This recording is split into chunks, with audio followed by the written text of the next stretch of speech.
Roc Morin, thank you so much for joining me on She's All Over the Place. How are you today? I'm doing great, Katie. Thanks for having me. Amazing. And then where in the world are you today? I'm in fabulous Las Vegas. Love Vegas. What's like one of the most favorite things you love doing in Vegas? Red Rock Canyon. It's got all these primordial caves you can just crawl into and listen to it's got this very special kind of silence over there, this like primordial silence. And there's petroglyphs all around. It's gorgeous. Oh, wow. I haven't been there. I'll have to Google and do the research and look it up. Thanks for sharing. That's so cool. Yeah, come on over. Yeah, she's all over the place. Needs to be there. That's right. That's Yeah. all over the place. That's part of all over the place for sure. Yeah. So let's dive in. You're a filmmaker. Thank you so much for joining me. A lot of the entrepreneurs tune in. They're filmmakers and into Yeah. music and, international world culture. And, so what is your film about? So the film MEDUZA, it takes place in Ukraine during the war.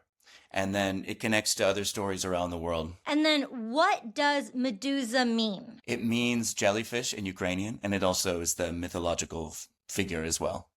Okay. And then why did you want to tell this specific important story? You know, a lot of times with these war documentaries, it's all about clashing armies. It's all about the grand scale of things. And I was interested in how does something like that impact individuals? What's the internal experience and the emotional experience, like the narrative formation, finding meaning in an impossible situation. And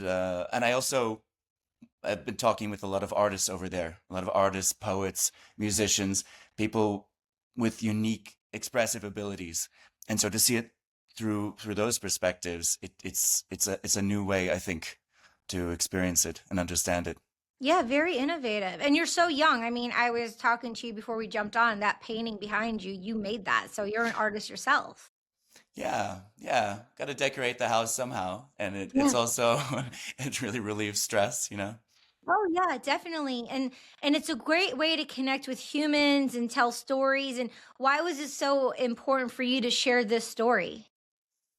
You know, I covered the Ukraine war as a print journalist and a photojournalist in 2014 and 2015. So I have a lot of friends over there, a lot of contacts over there. And in 2022, when the full scale invasion happened, it was really personal to me because I was having conversations with, with friends, with colleagues who were telling me about, well, there's tanks in the streets, we're being fired upon. There's explosions outside.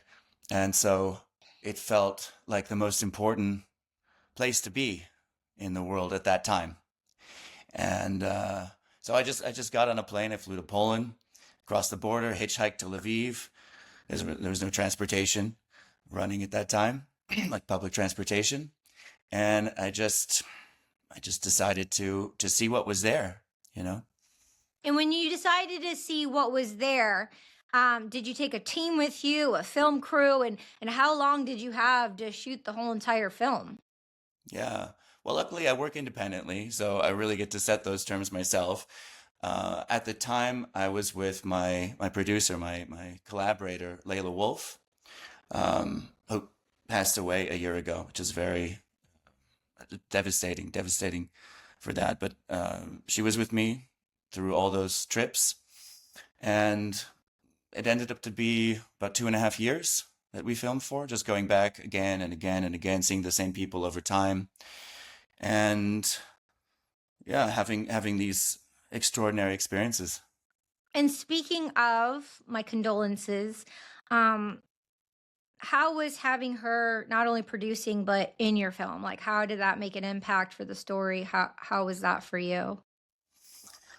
It was we worked so well together. We had this was our second feature length documentary, so we just had an instinct, and she had an incredible intuition for story and characters. She was the one who found Pavlo and Katya at the center of the film. I was on the front lines.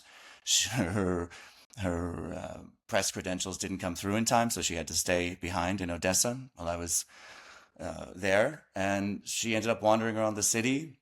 And it was a pretty deserted city at the time, but she heard music playing. There was a band in the streets playing to boost morale, and she just started talking to people, and she told them a little bit about what we were doing, that we were looking for artists, and got connected to Pavlo and Katya. And what was it about them that made you decide these are going to be the subjects in the film? Yeah, there's a moment in every film I've ever done where you just know it just something clicks and you're like, okay, this is a film. I have to do this. My bar for making a film is very high. It's like You can't even reach that bar, right? It's so high you can't even reach it. You have to give yourself a break, yeah, multiple breaks. You're like, "Oh, come down." exactly. Yeah, I need a boost to reach that bar because if it's like 99%, if I'm like 99%, I'm going to make this film, it's never going to happen. It has to be 100%. I have no choice but to do it 1000%. 1010%. I Yeah, mean, at just a least. sidebar, did you grow up with a mother, a father, or someone with a perfectionist syndrome and learn how to like, dull that blade a bit? Because it's like lethal. It's a double-edged sword, like the craftsmanship, the particularness of it, but also like giving yourself room to breathe. Like no one has a shot. Like I found myself like sometimes I'm such like so specific that if you hold on too tight, then it's not as fun, and it's a process, and we have to be able to pivot and shift, especially with with humans, with emotions, with technology. So how do you feel about that? You're having your bar be so exact, but then also knowing when to like bend and mold and shape shift. Well, we're really going deep here. I love this. Back to my childhood, back to my traumas. This is therapy. Fantastic. Getting more than I bargained for. I think there's this incredible thing that happens, and you nailed it because it's right between total order and total chaos. You're really dancing on the edge between the two. Like, how much are you going to try and control the situation, and how are you going to enter into the flow and find the next thing? And with these films, you can't understand where you're heading. You can't know where you're going to end up at all. It's this incredible act of faith where you take the first step, and from that perspective, you can see a little bit farther, and again and again and again. Like with the title of the film, for example, with Medusa, right?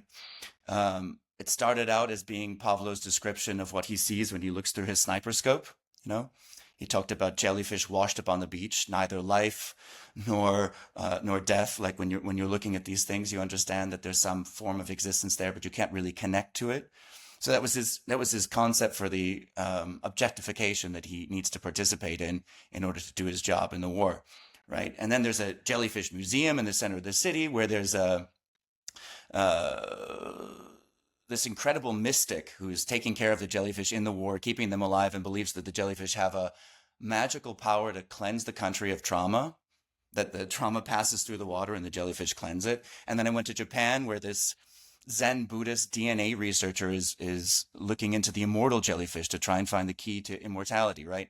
So an offhanded comment by Pavlo leads me to the Jellyfish Museum, which leads me to Japan, to this research facility, and where I learn about the Zen mind from the which is in the jellyfish. The researcher says over there.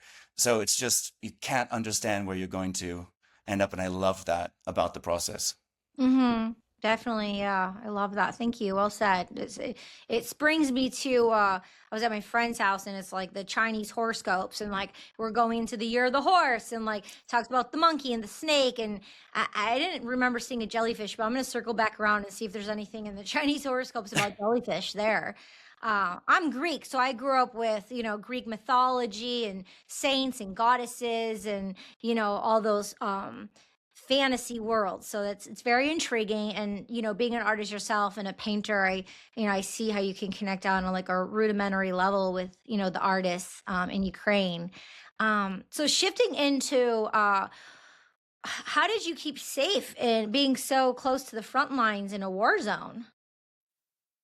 Well, you're wearing body armor, and you ask a lot of questions. You try and find out where the fighting is. In the early days of the war, it was interesting. We would know because the Russian army had a very rigid style, that they would begin shelling the village at 3 p.m. every day. Like obviously the order came down to them, to the artillery crews, okay, begin shelling at 3. So we'd wrap up our interviews by 2:45 and we'd be on our way out. And then, as we're driving away, we hear the explosions.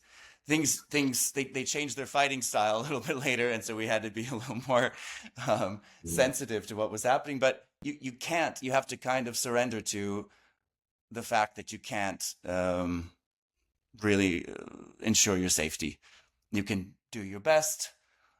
You can take common sense precautions, but at the end of the day, just like any situation in life, anywhere, in the most peaceful country in the world, if it's your time, it's your time. You're so brave. And I mean, you have people with you too. It's a huge responsibility, to have an intention and just be like on guard and like with armor on. Wow. I mean, where Right. did you, I mean, this is such an interesting question, but where did you even get the armor? Like, yo, we're here. This is where we're buying our armor. Like, where did you find it? I had to bring it in because it was an armor shortage in the early Yeah. days of the war. Wow. So I've got it downstairs in my office, and you always have to have it. I've got a couple of vests, Wow. I got Leila's vest still, and helmet, and yeah, I used it in other wars too, used it in Afghanistan, used it in Iraq. Oh, you went there too? Yeah. You are such a soldier. Look at you, so brave. Oh my God, you're so young and you're just like, I'm going to show up to these places. Like, what is it about you that excites you to go to these places that are so like volatile?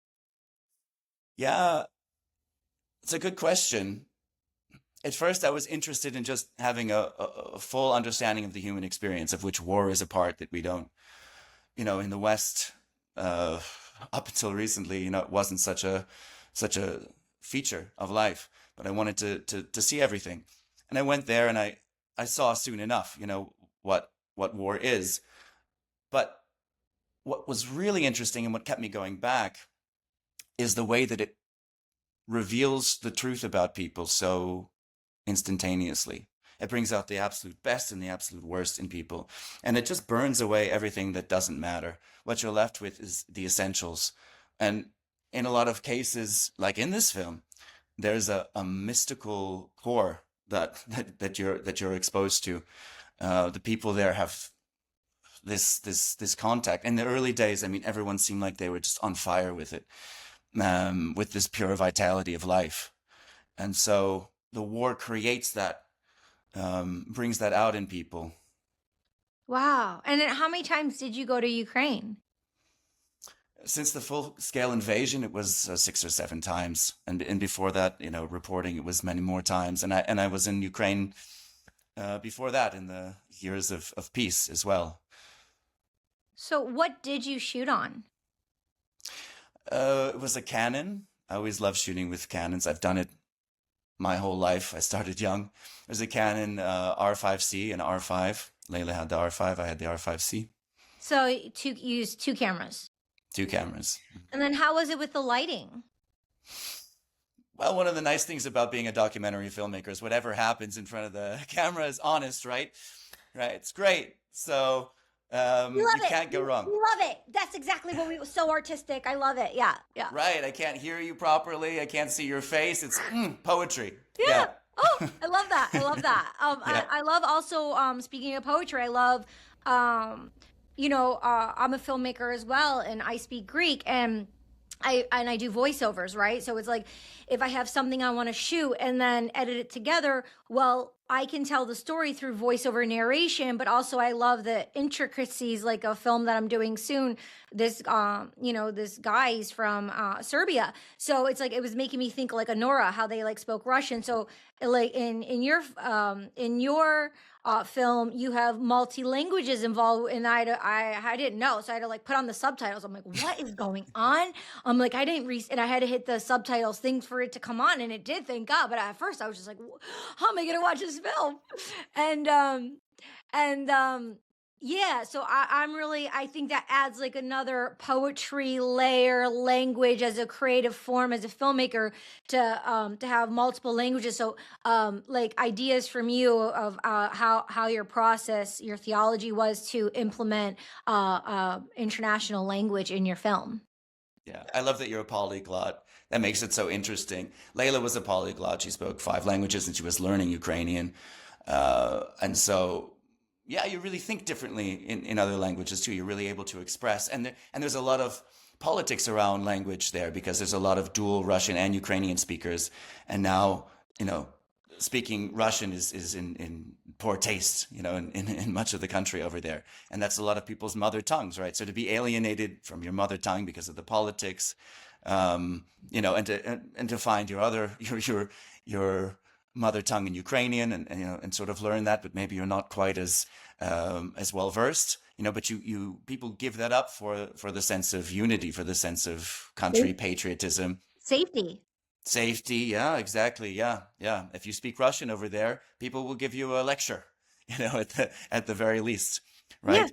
So, and the interesting thing, I'm very curious about the Serbian film. I will say this with the subtitles, even if the subtitles don't work, you would be fine watching the film as a silent film because the musical score is so incredible. There's a Serbian composer, Filip Mitrovic, who did the score, and he actually escaped the war in Yugoslavia, and so for him to write the piece was him going back into his experience, and again, it's just another connection. There's so many rich connections there, and him, uh, yeah, also going back into language, into the Slavic world. So it just all folds in on itself. Yeah, it's so important. I mean, what you're doing, like I said, is so brave. You're going into these important topics where people want to turn a blind eye or they disassociate because they feel like if they learn about it, like they'll be infected by it or it'll happen to me or someone I know, and so they'll just like act like it's not. But by incorporating the different languages, it really just makes it more diverse and international, more intricate, and it really supports the person. Where it's like one it's like one, you're a traveler. Obviously, we are travelers, right? Yeah. But there are a lot of people who just stay in their cocoons, in their country, in their countries, in their hometowns. They never leave. But by movies and by reading, you can explore fantasy and worlds by staying in the coziness of your own home. So a lot of times we make these projects for the people who are just in their homes, and then we bring them, and then they may be doing their own research because maybe they're interested in that topic, but they can do it in the privacy of their own home without like it being like on guard, right? Or not Yeah. being judged. To learn more, I know, growing up, like a lot of Russian girls I met growing up before Ukrainian war, that blasted out during pandemic. They would always like not project who they were, or they said it under their breath, or they felt, because I would kind of gently be open about it and I don't judge, but all of them, they kind of like whisper hush about it, you know what I mean, because they're scared. And then same things with some like Ukrainian girls that I was meeting in LA. It's like they're so emotional, so vulnerable, they're going through these experiences. And some of them speak up, like a lot of artists, right, speak up, but I see like a lot of them, they just kind of like step back because they're scared. So there's a lot of fear and intimidation going on, even in right now, 2026. Yeah, it's really sad when the politics enters into the individual world to that degree and affects identity, and there's ideas of like collective guilt that come into play. And I have Russian friends, I have Ukrainian friends, and part of what this film aims to do is to take it back to the individual level, you know and show us, because the war doesn't take place really with this clashing armies, with these lines on a map. It's an individual experience. It's one person by one person by one person. Collectively, we call that a war. All these individual decisions, but it's experienced just on the extremely personal individual level. And you mentioned press journalism, in independent freelancer. Are you in collaboration with some outlets? Like, how is that experience for you as a person who reports certain things? Yeah, that's a good question. It also goes back to what you were saying too. I think about your audience when we think about people, watching from home and that kind of thing. I'm lucky in that I have my own little production company, so I'm able to have the freedom to go and pursue what's meaningful to me. And it also allows me to live with a sense of mission in life. So when you watch these stories, I hope to your audience, it shows just how much is available there with strangers. You can walk up to a stranger and you can go really deep. I have a project collecting people's sleeping dreams from around the world called World Dream Atlas. So I approach strangers, often with a translator in foreign countries, and it's a way to really experience, you know, the local culture and the people. Um, And so I love that kind of mission-based traveling. You could do it even if you don't have a camera, even if you're not making a documentary, but you can go out there and collect stories and have a goal in mind besides, just getting from point A to B and seeing uh, X, Y, and Z on your list. Yeah. So this is you know, this is my first time having a Ukrainian project on my podcast. I'm an independent podcaster, so it's great to be here with you because I can put it up, I can blast it out, and I'm not censored, and I'm not going to get fired, or I'm not going to get Yeah. scolded, and I'm not. I'm here to listen and to share and spread the ripple effect, and I can just do my part, one person at a time. But I do know I do organic boosting, and I know that depending on like what clip that I post, it'll be censored, like, and my organic boosting could be shut down or denied or limited in certain countries, like, because even though I'm an independent person, because of the topic, because of the matter. So it's diligently of how we proceed, and even though if we're bombastic as creators to put it out there to share the intention with the world, no matter how positive or ethical our missions are, there's still the algorithms and the systems in place where it's restricted. So I just thought I'd share that because you're kind of into the same things that I'm into. So I just maybe would like to hear your thoughts on that, or just wanted to share because we were talking about everything we just said. Yeah, that's such an important thing to bring up. And what you do is vital in that way. You know, bringing these important topics in front of so many eyes and raising awareness. And you're right, there is rampant censorship that's happening, and it doesn't happen in the obvious old way that it used to. They used to burn books. Now they just divert attention. It's so much more subtle. It's so hard to fight against it because it's so subtle. And it's happening on a nation state scale. I mean, there are nation states, there are agencies that are in place to silence voices, to silence ideas, to turn the narrative. I mean, we're in a bot controlled environment, that just keeps scaling and scaling and scaling and scaling. So, again, how do we bring it back to the human level?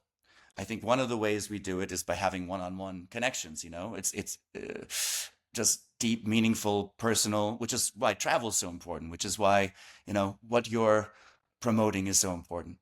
People need to get out there. They need to see it themselves.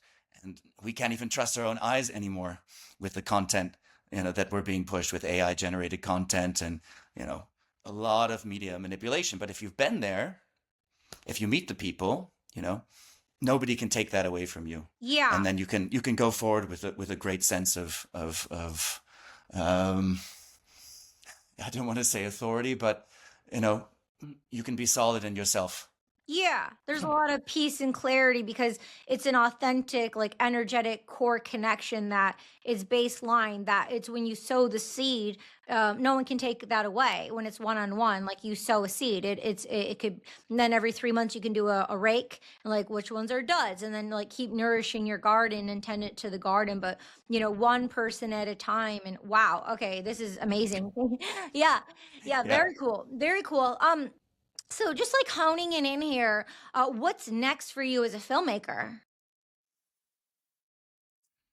Well, I finished a short film, 22 minutes long, about Leïla, and Oh, yeah, so it was part of the grieving process that I'm still in with this, and part of that experience was to take her vast amount of writing and audio and video that she left behind and create an AI version of her to have a last conversation with.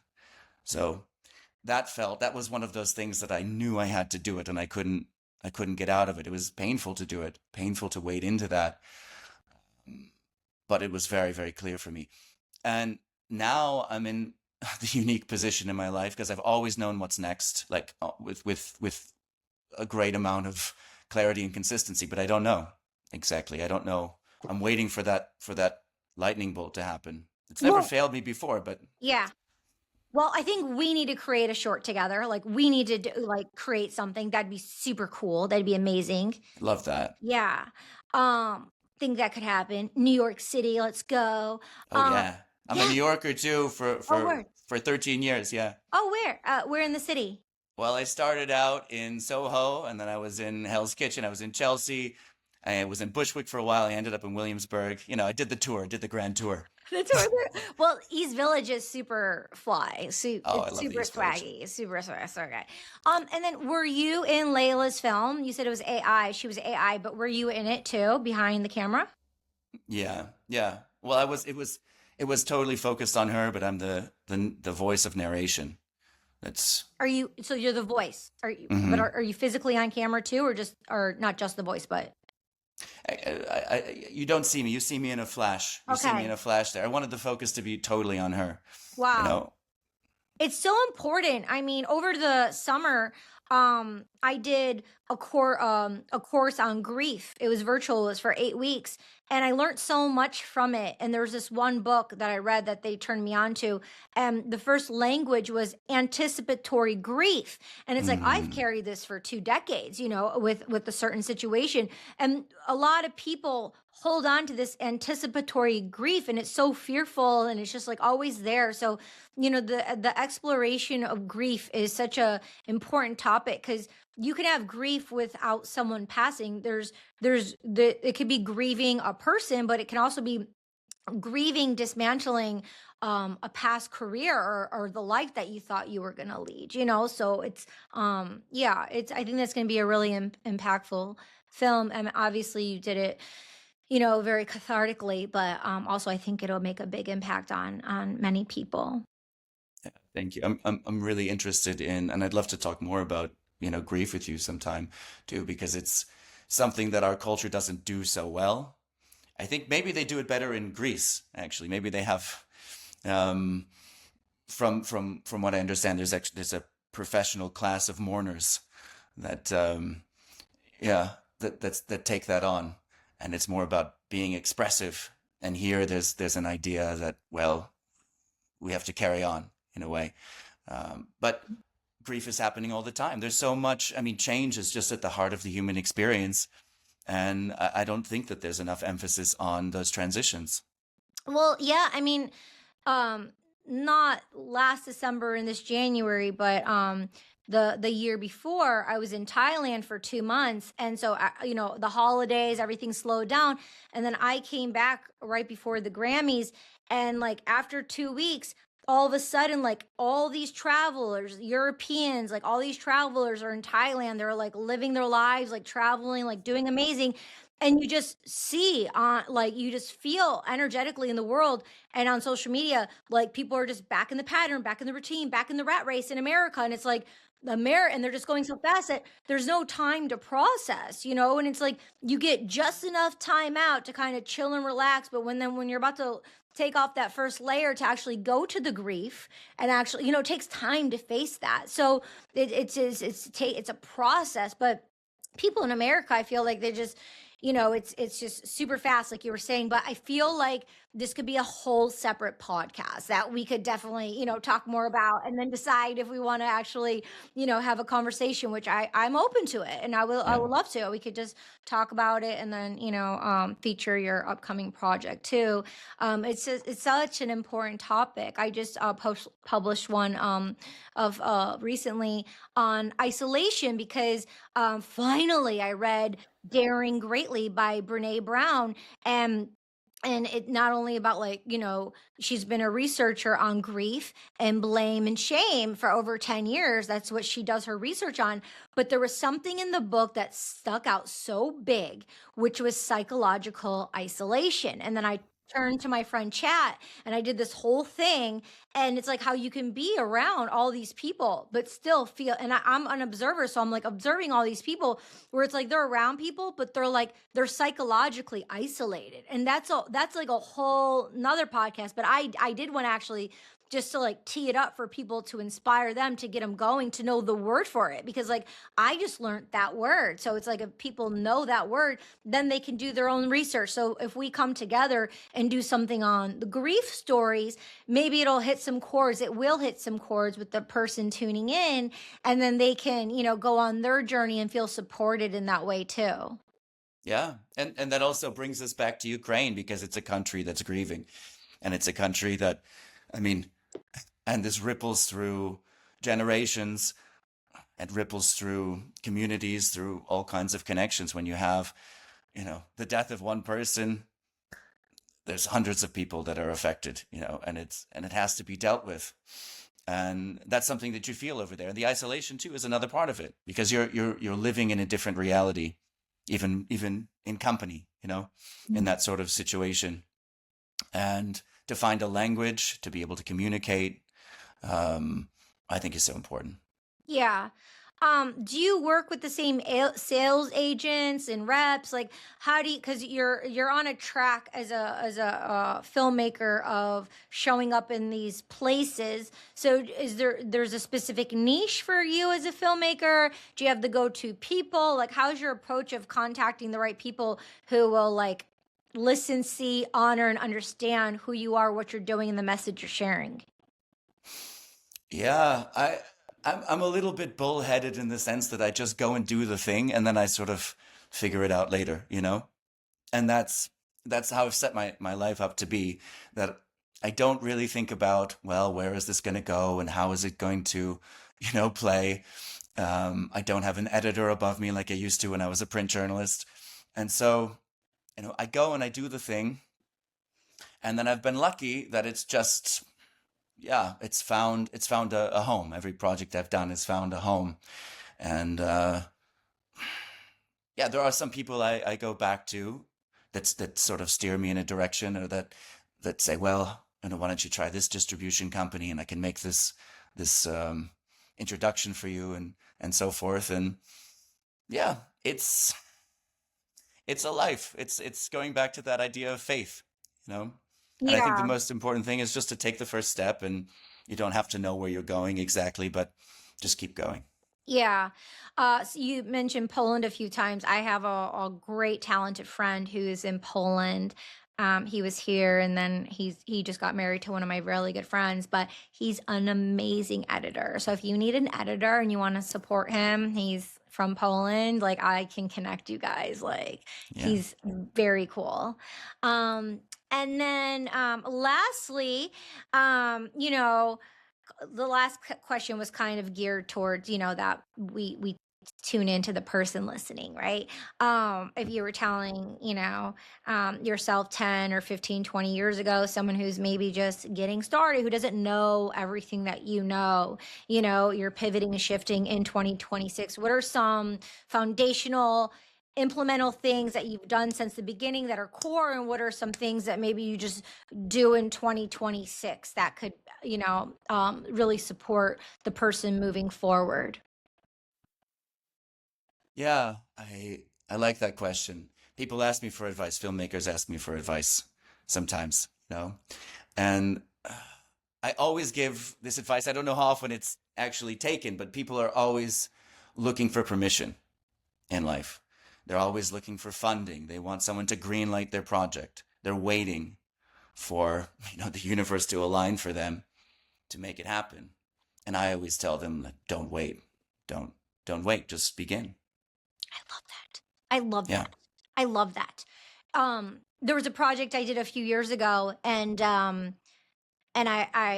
was like Bridezilla, where it's like if I told myself if I'm acting, I'm not going to direct because of what happened. But it was like it was different circumstances. But the person who I was having, like, whatever, pulled out the last reason, and people were not a lot, because it was such a short time. But these people were telling me, like, don't do it, don't do it.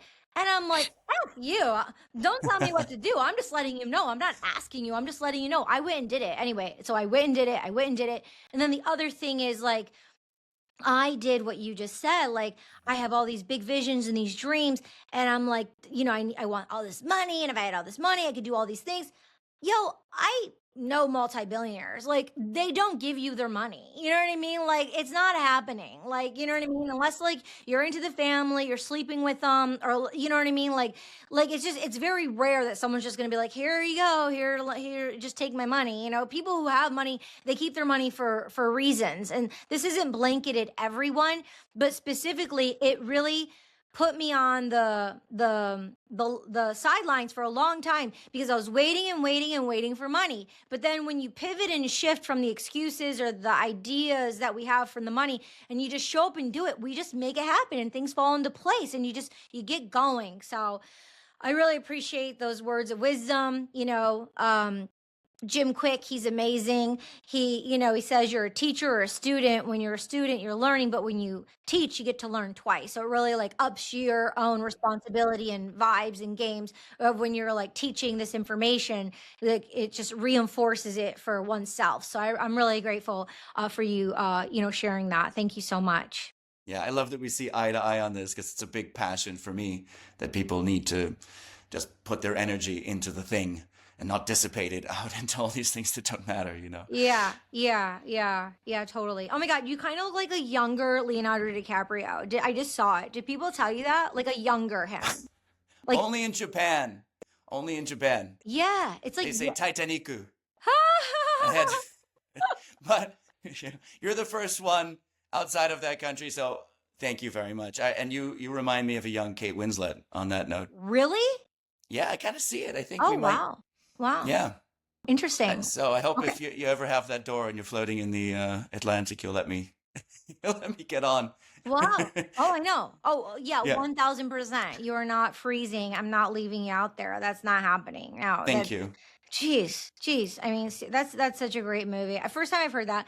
It was such a great movie. When I was moving out to California, my mom gave me this little TV. I think it was, I don't know how it went in. I think it could have been with the VHS. I'm not sure. It was like an old school one.